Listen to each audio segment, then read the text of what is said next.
Hello student, this is Akanksha Sharma. You are watching my YouTube channel.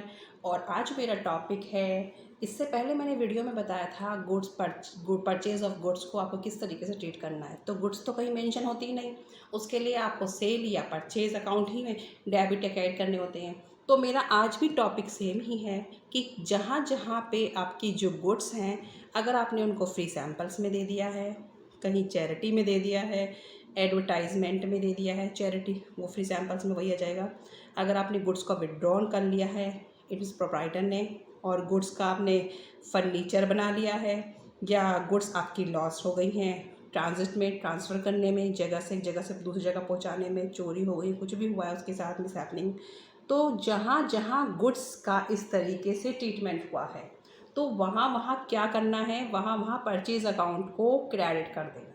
ठीक है student, बिल्कुल भी कंफ्यूज होने की ज़रूरत नहीं है। जहाँ पर भी आप गुड्स आप चैरिटी में दे रहे हैं, फ्री सैम्पल्स में दे रहे हैं, और पर्सनल यूज़ के लिए विड्रॉ कर रहे हैं, उससे फर्नीचर बना रहे हैं, आपने स्टॉक को उठा के और फर्नीचर बना दिया, तो मेन एसेट फर्म के अंदर क्या आ गई? फर्नीचर।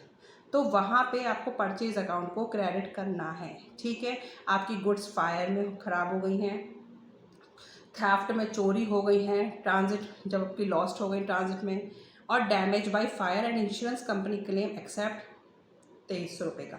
तो इस तरीके की जो ट्रांजेक्शन्स हैं वहाँ पे आपको किस तरीके से एंट्रीज रिकॉर्ड करनी है तो मैं ये बताऊँगी। ठीक है स्टूडेंट, तो स्टार्ट करते हैं। फर्स्ट है goods of ₹400 distributed as free sample. It means goods आपने फ्री सैम्पल्स में दे दी हैं। ठीक है, कितने की? 400 की। तो फ्री सैम्पल्स दे दिए हैं तो आप फर्म के जो एक्सपेंसेस हैं वो क्या हो गए हैं? कम हो गए हैं।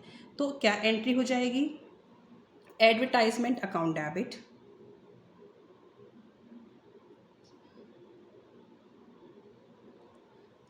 डेबिट, इसको फ्री सैंपल भी ले सकते हैं आप, फ्री सैंपल्स।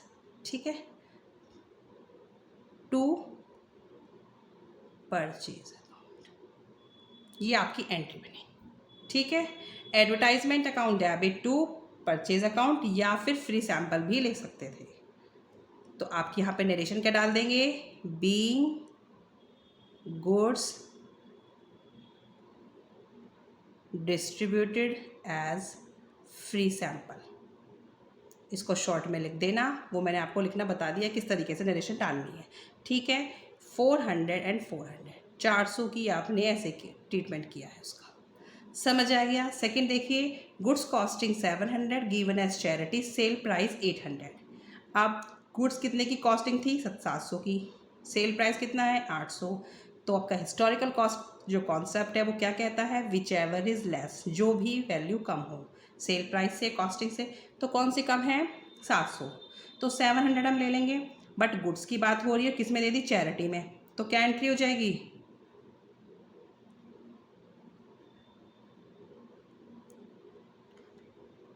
To purchase. सब जगह आपको परचेज अकाउंट को क्या कर देना है? क्रेडिट कर देना है।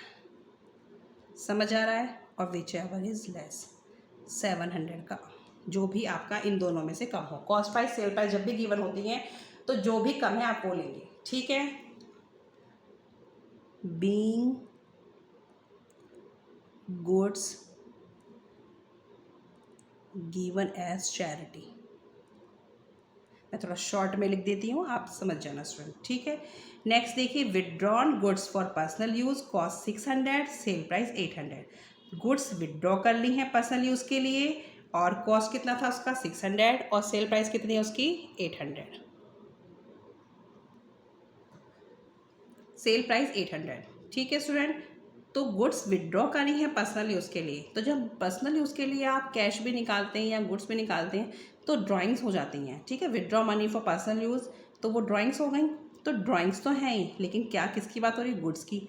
तो गुड्स के लिए मैंने क्या बताया है? जहाँ जहाँ गुड्स आप इस तरीके से यूज़ करेंगे वहाँ परचेज अकाउंट क्रेडिट। तो एंट्री हो जाएगी आपकी drawing account debit to purchase account. ठीक है, विच एवर इज़ लेस, 600। और यहाँ क्या हो जाएगा? Withdraw goods for personal use. ठीक है, मैंने थोड़ा शॉर्ट में लिख दिया है, बस आपको वो नरेशन में तो वही लिखना होता है, बीइंग और लगा देना स्टार्टिंग में, क्योंकि मेरे पास स्पेस उतना है नहीं है। अब आगे देखते हैं, goods used for making office furniture 1500। तो यहाँ पर भी आपने गुड्स को उठा के क्या कर दिया है, फर्नीचर बना दिया है। फर्नीचर मेन असेट है, और जब असेट आती है तो क्या हो जाती है, debit. Furniture account debit to purchase account. ठीक है, तो यहाँ पे क्या आ जाएगा, being goods used for making furniture, amount 1500। ठीक है स्टूडेंट, नेक्स्ट देखिए, goods of ₹300 lost in transit. अब चीज़ों को इधर से उधर ले जाने में 300 की गुड्स आपकी खो गई हैं, ठीक है, ख़राब हो गई हैं, तो क्या एंट्री होगी, लॉस्ट बाई थेफ्ट तो नहीं लिखेंगे, लॉस्ट बाई ट्रांजिट से लिख सकते हैं, lost by transit account debit to purchase. ठीक है, अमाउंट विल बी 300। थेफ्ट लिखा होता तो आप थेफ्ट लिख सकते थे। ठीक है, being goods lost in transit. समझ आ गया स्टूडेंट, सब जगह परचेज अकाउंट क्रेडिट हो रहा है। ये वाली वीडियो आपके लिए बहुत यूज़फुल होगी, क्योंकि इसमें मैंने बता दिया है, एक ही बार में सारे ट्रांजेक्शन लिख दी हैं और आपको एक बार में एंट्रीज बता दी हैं।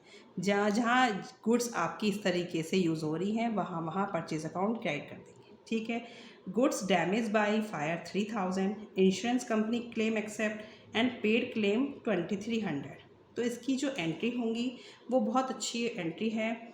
तो वो किस तरीके से होगी, loss by fire, loss by fire account debit to purchase account. ठीक है, ये आपकी फर्स्ट एंट्री हो गई।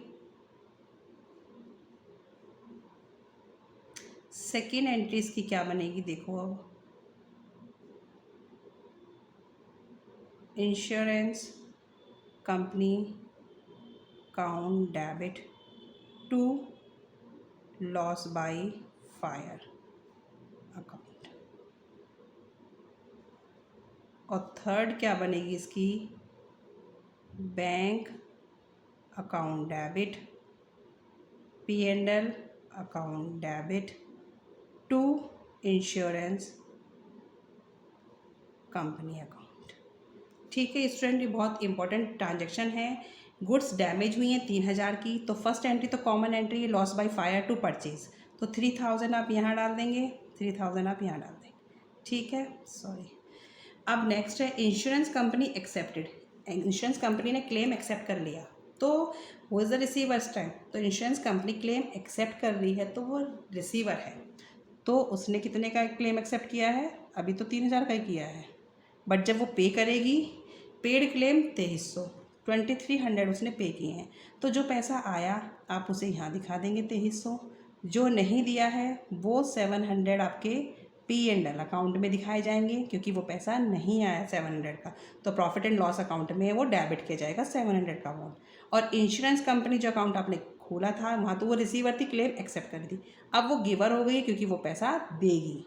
ठीक है, तो इंश्योरेंस कंपनी को हमने क्रेडिट कर दिया 3000, क्योंकि डेबिट और क्रेडिट आपके इक्वल होंगे।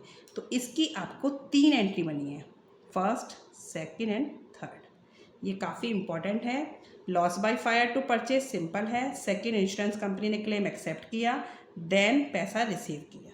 ठीक है स्टूडेंट, इसकी मैं एक अलग से भी वीडियो आपको डाल दूंगी, लेकिन आपको समझने की कोशिश करना, ये ट्रांजेक्शन्स काफ़ी इंपॉर्टेंट है। Okay, thank you.